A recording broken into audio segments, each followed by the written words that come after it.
Et on va en parler donc avec Olive Oussougoué. Marcel, lui, va nous quitter sur ce plateau. Marcel, on se dit à tout à l'heure. Bien sûr, je vais me concentrer tranquillement pour suivre cette chronique. C'est important. Installez-vous confortablement. Olive Oussougoué, alors, la carie de l'émail dentaire. Voilà, la carie de l'émail. N'est-ce pas, Madame Sandrine Adjibi Sossou, c'est de cela que nous parlons. Bonjour, chers téléspectateurs. Pour démarrer, je voudrais souhaiter une très belle semaine de travail à tout le monde. Lorsqu'on parle de la carie dentaire, on pense souvent à la douleur et aux cavités sensibles. Mais tout commence par l'émail, cette couche superficielle mais cruciale de la dent. Donc, nous parlons de la carie débutante, si vous voulez. Que se passe-t-il lorsque l'émail est attaqué par les acides? Madame Sandrine Adjibi Sossou est notre invitée. Elle est dentiste. Bonjour. Bonjour, Madame Olive. Bonjour, vous allez bien? Ça va. Alors, qu'est-ce que l'émail dentaire et quel est son rôle dans la bouche? Ok, merci. Je voudrais d'abord rappeler que dans la bouche, nous avons différents types de dents, différentes formes de dents. Nous avons les incisives. Vous pouvez mettre ça juste à côté ici. Voilà, comme ça. Nous avons les incisives, en haut comme en bas. Nous avons les canines, les prémolaires chez les adultes. Et ensuite, nous avons les molaires. Maintenant, la dent, quelle qu'elle soit, elle est divisée en 3 parties. Nous avons d'abord la couronne, qui est la partie qui se voit dans la bouche. Qui se voit dans la bouche, ouais. Et nous avons la racine. La racine de la couronne, c'est ça? La racine de la dent. De la dent. Qui est implantée dans l'os alvéolaire, dans la mâchoire. Maintenant, ces 2 parties sont reliées. Votre caméra est là. Donc, vous montrez à la... Donc, ces 2 parties sont reliées par le collet. Maintenant, quand vous prenez la dent elle-même, qu'elle soit une incisive, une canine, quelle qu'elle soit, et que vous faites une coupe longitudinale, c'est-à-dire vous la divisez en 2 dans la longueur, on aperçoit 3 couches importantes. Je vais commencer par l'intérieur pour en venir finalement à l'émail. Vous voyez la partie rouge là? C'est la pulpe dentaire. La pulpe dentaire. C'est là que réside tout le système nerveux, le système vasculaire de la dent. Très sensible. Et c'est là que réside tout ce qui est douleur, en fait. Ensuite, nous avons la dentine, qui est un peu plus perméable. Et là, dans la dentine, nous avons des terminaisons nerveuses. Le nerf qui est dans la pulpe, nous avons cette terminaison dans la dentine. Et enfin, nous avons l'émail qui recouvre maintenant cette dentine. Et comme l'a dit tout à l'heure M. Ioannus, l'émail est la partie la plus dure du corps humain. Donc c'est ça ce qu'on appelle l'émail. C'est-à-dire quand on sourit, la partie blanche qu'on aperçoit, c'est l'émail. C'est elle qui recouvre. Alors, voilà son rôle dans la bouche. Elle protège la dent. Elle protège d'abord la dent des traumatismes, des caries dentaires. C'est ce qu'elle fait. Alors justement, comment se forme une carie au niveau de l'émail? Une carie dentaire ou une carie de l'émail. C'est la même chose? C'est la même chose. Le truc, c'est qu'il y a une évolution dans la carie dentaire. On l'appelle carie dentaire simplement parce que c'est sur la dent. Si c'était sur les yeux, on dirait carie oculaire. Vous comprenez? Donc, la carie de l'émail, la carie dentaire, comment elle se forme? C'est à partir des sucres ou des débris alimentaires que nous mangeons. Qui restent dans la bouche après avoir mangé. Ces sucres-là vont être métabolisés par les bactéries qui sont naturellement dans la bouche et vont être transformés en acide. Maintenant, quand cet acide-là repose sur l'émail, ça provoque une cavité. Ça creuse la dent, ça porifie maintenant l'émail. Et ça fait maintenant un trou. Où se trouve l'émail sur cet appareil? La partie blanche. Voilà. Est-ce que la carie de l'émail est une carie débutante, comme je l'ai dit au début? Oui. La carie commence en fait par l'émail. Voilà. C'est pour ça, c'est ça qui justifie la question. Et continue à traverser les autres couches. D'accord. Après l'émail, on peut en parler en même temps? Oui, allez-y. Allez-y. Ok. J'ai même... Vous avez Vous avez des affiches pour ça? Oui, pour votre caméra est bien là. Souvent, j'utilise ces affiches-là. Donc, Après la déminéralisation, voilà, ça fait un petit creux. Et là, la carie est indolore. Parce que tout à l'heure, j'ai dit qu'il n'y avait pas de nerfs là. Donc la carie, elle est indolore. Le patient, il ne sent rien. C'est peut-être quand il arrive en consultation pour une autre dent ou pour un bilan, pour autre chose que le dentiste peut découvrir. Mais il peut aussi ressentir qu'il y a un petit trou quelque part dans la dent. Ensuite, si elle n'est pas soignée, l'infection évolue et atteint maintenant la dentine. Quand l'infection atteint la dentine, il y a une légère sensibilité. C'est là on a de la sensibilité au chaud, au froid, parce qu'il y a des terminaisons nerveuses. Voilà. Si elle n'est toujours pas nettoyée ou soignée, elle évolue, nettoyée ou soignée, elle évolue et elle atteint maintenant la pulpe. Ok. Et quand elle atteint la pulpe, j'ai dit tout à l'heure que tout le cœur de la dent, le système nerveux se trouve à ce niveau. Moi, je l'appelle le cœur de la dent. Le cœur de la dent. Maintenant, quand elle l'attaque, c'est là on a maintenant la rage de la dent. C'est ça qui fait mal. Okay. Malheureusement, quand on arrive là, les patients ne viennent toujours pas à l'hôpital. Ils préfèrent utiliser les remèdes de maison. Et ça évolue. Alors, avant de continuer, quels sont les premiers signes dès que la carie attaque déjà l'émail? Il n'y a pas de... C'est ce que je disais tout à l'heure. En fait, le patient, lui, sent rien parce que c'est indolore. Donc, ce n'est qu'une visite, je ne sais pas, chez le dentiste, voilà, qui peut permettre le... Voilà. Donc, après le stade 3, ça évolue, ça forme maintenant des abcès. Et c'est là on peut voir des gens avec des visages enflés. Et avant l'abcès, est-ce que la période quand ça atteint la pulpe là, est-ce que ça peut durer plusieurs années? Non. Peut-être aussi, peut-être ça peut être chronique. Ça peut être chronique. Okay, peut-être sinon c'est une évolution très rapide. Très rapide. Et quand ça atteint la dernière étape là, quand on arrive à la dernière étape, il faut à l'étape de l'abcès. Oui, parfois il faut l'enlever. Ça dépend aussi de la destruction que ça a causé au niveau de la couronne. On peut toutefois sauver la dent. Mais si déjà c'est une cellulite, si la dent est déjà trop, enfin l'inflammation est trop là, il faut l'enlever. Et quand justement le cœur de la dent est atteint, à l'intérieur de la dent, normalement de la bouche.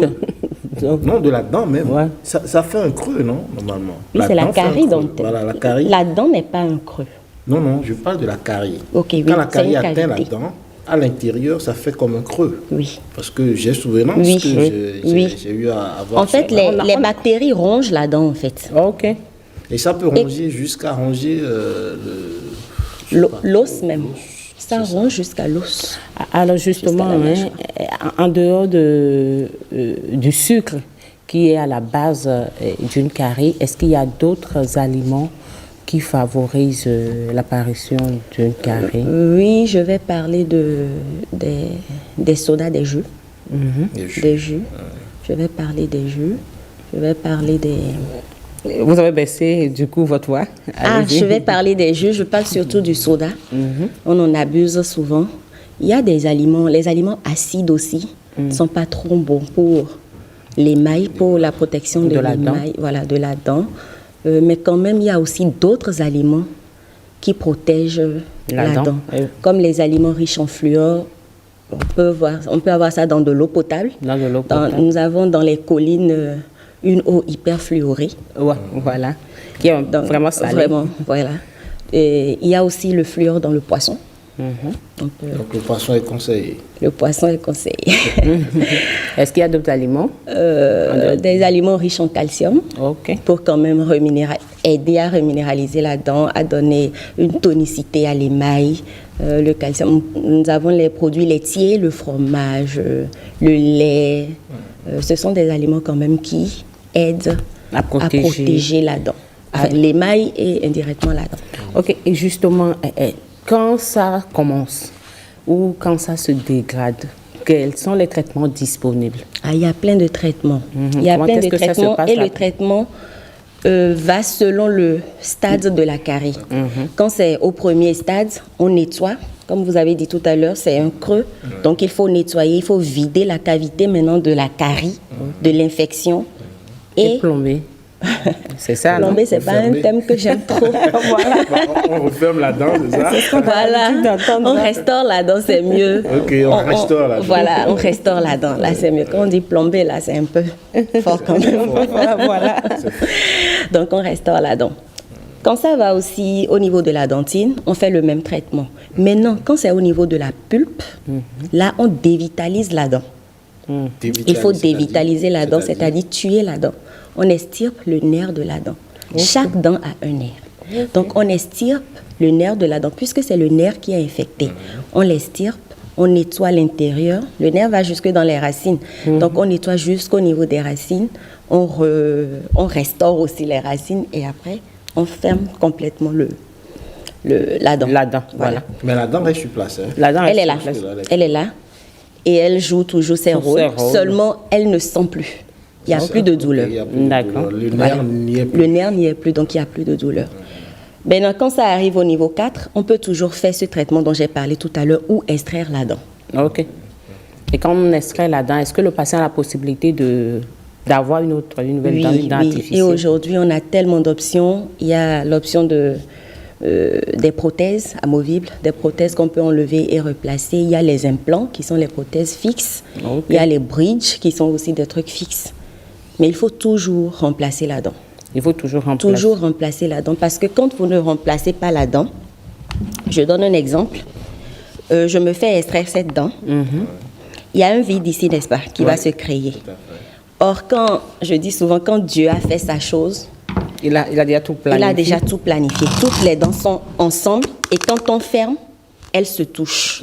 Maintenant, quand elles ne se touchent pas et qu'il y a un vide, la nature a horreur du vide, les deux dents qui sont ici vont se déplacer. Celle-ci va se déplacer vers là-bas, celle-ci va se déplacer vers ici. Okay. Et celle qui est juste en haut va descendre. Et quelle est la conséquence? Et ça va causer des mobilités, il faut aussi les extraire. Ok. Donc, pour éviter ce déséquilibre, ces complications voilà, à la longue. Voilà, il faut. Vous êtes consciente que tous les dentistes sont conscients de ce que. Bien sûr, bien sûr. Oui, parce que moi j'ai enlevé des dents, mais ça n'a pas été. On ne te l'a pas recommandé. Donc ça me surprend quand vous dites qu'il faut obligatoirement. Oui, il faut remplacer la dent. Les seules dents qu'on ne remplace pas, ce sont les dents de sagesse, que tout le monde n'a d'ailleurs pas. Okay. Ce sont les 3e molaires. Ah, ok. Tout le monde ne l'a pas. Non, pourquoi? Moi, par exemple, je ne l'ai pas. Moi également, c'est pour ça. Peut-être parce que je ne suis pas sage. Moi, je ne l'ai pas aussi, mais arrivé de compter mes dents dans ma bouche. Mais parfois, c'est logé dans l'os, hein, et ça ne sort pas. Ça ne sort pas. Ok. Et qu'est-ce qui peut expliquer ça rapidement, cela? Le fait que ça ne sorte pas. Le manque d'espace. Ok. Le manque d'espace ou une malformation. Alors, dans quelles conditions une carie de l'émail ou de la dent peut tuer? Parce que récemment, j'ai connu une situation. Ça tue? Ouais. La carie tue. Wow. Et c'est vite fait. Ah bon? La carie tue simplement parce que le même sang qui circule dans la dent est le même qui circule dans tout l'organisme humain. Et quand le sang est infecté, l'infection va se drainer vers tous les autres organes. Et le premier organe attaqué, c'est le cœur. Parce que c'est l'organe le plus proche de... Donc c'est vite fait, oui. C'est vite fait. Alors comment faire pour éviter ces situations, ces complications? D'abord, il faut éviter que la carie apparaisse. Et le premier geste barrière, pour moi, c'est le brossage des dents. Et rapidement, comment est-ce que ça se passe? Mais on ne se brosse pas toujours de la bonne manière. On a l'habitude de faire ça, de se brosser comme ça, surtout quand on est pressé. On a l'habitude de faire ça, mais normalement, le brossage doit être vertical. C'est-à-dire, en haut, ça va du haut vers le bas, de la gencive vers la dent. Il faut le faire comme ça. Comme ça. Mais avec des mouvements fermes, des mouvements bien fermes. Et quand vous faites ça, les cheveux de la brosse ont le temps de passer entre les dents. Et aussi, c'est comme une thérapie pour ramener la gencive à sa place. Or, quand on fait ceci, d'abord, on ne nettoie pas entre les dents, mais on déchire la gencive. Or, la gencive est censée recouvrir la racine de la dent. Voilà. C'est ce qui peut expliquer peut-être que certains, en se brossant, se blessent. Se blessent. Mais le saignement pendant le brossage peut être aussi dû à la présence de tartre. Ça peut être dû à la présence de tartre parce que les tartres font que la gencive s'enfle, s'engurge de sang et dès que vous la touchez, elle commence à saigner. À saigner. Voilà. Et ça se soigne également. Oui, ça se soigne également. Allez-y. Oui, c'est ça. Donc, on fait ça. À l'intérieur aussi, on fait pareil. Même si c'est avec un cure-dent, hein.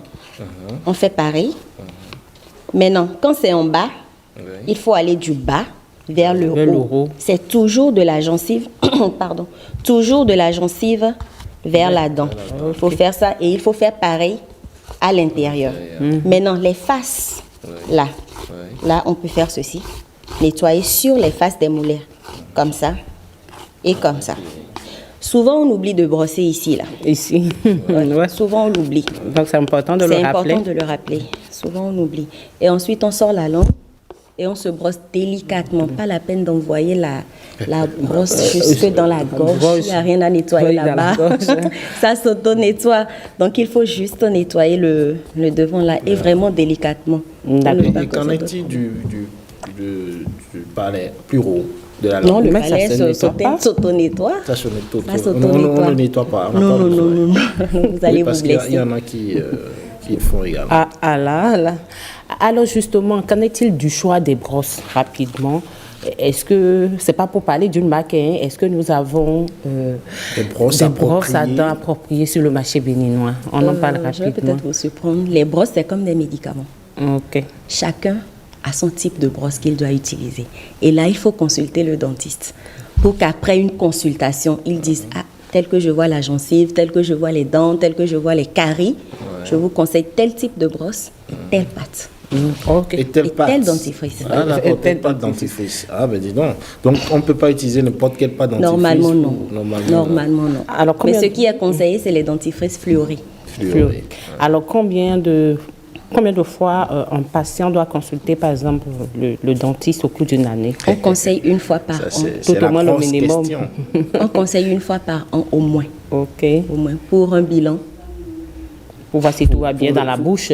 Pour des gens comme nous qui ne consultons pas souvent. On va prendre l'habitude. Parce que moi, je suis allé chez le dentiste la première fois où il a fallu que j'enlève les dents. En fait, ça s'est pourri déjà, voilà. La douleur était déjà intense et en ce moment, j'ai mis les pieds chez le dentiste. J'étais un peu plus jeune à l'époque. Alors justement, pourquoi, c'est dommage. Malgré les traitements, la douleur parfois ne se calme pas? Malgré quel traitement? Les traitements de la dent. Traitement de maison ou traitement du dentiste? Ah, ça, je ne sais pas. J'ai pas eu carré. A priori, avec le traitement du dentiste, ça devrait aller. Ça devrait aller. D'accord. Alors, quel conseil donnez-vous aujourd'hui aux téléspectateurs qui nous suivent? Je voudrais passer par ce canal pour relever un fait qui se passe récemment. J'en ai été souvent, voilà. Il y a des gens qui passent par les maisons, dans les maisons, et qui vendent des produits. Même sur les réseaux sociaux, ça existe beaucoup. Qui vendent des produits. Mais récemment, il y a un qui est venu à la maison, a toqué la porte carrément. Je ne savais pas que j'étais dentiste. Et qui vendait un produit. Et il disait que quand vous avez la carie dentaire et que vous utilisez ce produit-là, ça régénère l'émail. Oh. Alors, donc, faisons très attention. Non, il ne savait pas qu'il était en face d'une spécialiste. Voilà. Donc, faisons très attention à ceux qui passent de maison en maison pour vendre des produits. Ça, c'est le premier conseil que je voudrais donner. Je tenais à le dire, en fait, puisqu'on est sur un plateau. Et qu'en est-il des produits vendus sur les réseaux sociaux pour blanchir la dent? Attention. Attention d'abord parce que quand vous voulez blanchir la dent, c'est comme la dépigmentation de la peau, en fait. Ok. Donc, on ne connaît pas d'abord les produits réellement, comment ils sont, enfin, qu'est-ce qu'ils contiennent comme ingrédients. Donc, faisons très attention. Ce sont souvent des produits très abrasifs, très agressifs. Et quand vous décapez l'émail, quand vous porisez vous-même votre émail, vous déminéralisez vous-même votre émail, on s'attend forcément à de la sensibilité à la langue. Et ce n'est pas des traitements qui sont ponctuels. C'est des trucs qu'il faut répéter. Répéter. Quand vous laissez, ça se noircit encore. Et il faut répéter. Donc, il faut faire très attention. Est-ce que le service conseillé, mais ce n'est pas pour tout le monde. C'est pas pour tout le monde. Non, le blanchiment. Il faut pas se blanchir les dents. C'est comme se blanchir la peau. Voilà, c'est la dépigmentation de la peau. Alors, on continue avec les conseils. Qu'est-ce que je voulais dire? Voilà le brossage que je viens de montrer, au moins 2 fois par jour. Au moins. L'idéal, c'est de le faire après chaque repas. Mais comme on ne peut pas se traîner tout le temps avec brosse et pâte, on le conseille pour le matin après le petit déjeuner et le soir juste avant de se coucher. Pourquoi? Pour éliminer tout ce qui est débris alimentaires. Parce que pourquoi on se brosse les dents? C'est en fait pour éliminer tout ce qui est débris alimentaires. Donc, ce n'est pas la peine de se brosser avant de manger. Oui, mais il y a un problème. Ouais, allez-y, pour nous qui nous réveillons tôt et qui venons au boulot tôt à 6 heures, on n'a pas le temps de prendre le petit déjeuner avant de venir. Donc, on se brosse, on vient au boulot, après on prend le petit déjeuner entre 9h et 10h. Et brossez-vous, rincez-vous la bouche. Juste après le petit déjeuner. Dans ce cas, il faut avoir sa brosse ce soir. Ou rincez-vous la bouche. Si on se rince la bouche, oui, correctement. Rincez-vous correctement ou avec un bain de bouche, ça peut aller. Maintenant, le soir, il faut le faire forcément. Vous pouvez même laisser le brossage du matin et vous concentrer sur le brossage du soir.